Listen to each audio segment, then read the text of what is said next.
السلام علیکم و رحمت الله و برکاته. برادران و خواهران عزیز و مهربان، یک مسئله دوغ روز بود. برادران سوال میکردن، الحمدلله و المنه همون سوال پیدا کردیم.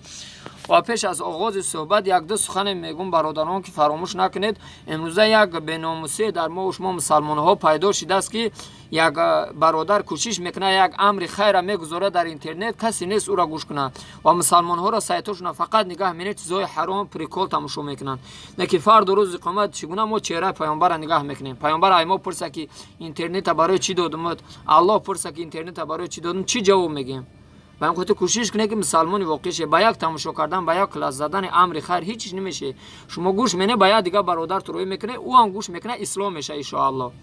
و امروز مسئله که دوغ روز است، چیزی مهم است برادران، به همتون برسونم که در سایت ها و در گازیت ها نشر میشه که این پیامبر فلان مقصد عالم عرب در خود دیده است، این تری گپا گفته است، هم طریق سایت ها در روی میکنن چند حرف ایتوتریه همین را به 10 کس روی کنه معجزه میبینه. اگر روی نکنه گناهگار میشه.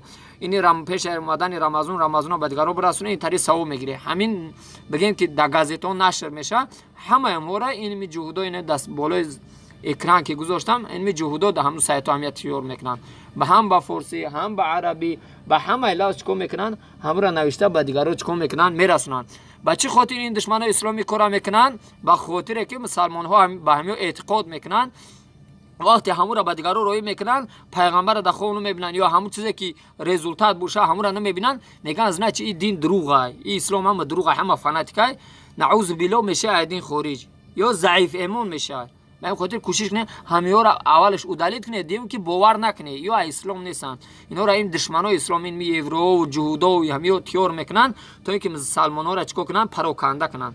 به این خاطر همه را گوش کنه و بیدار شه و دیگر برادران همه را چیکار کنه؟ نشر کنه تا اینکه همه را گوش کنن و من بعد همون سایت ها و همون چیزایی که روانه میکنن همه را ادالت کنن، به خاطر که اینا همه دشمنای اسلام هستن.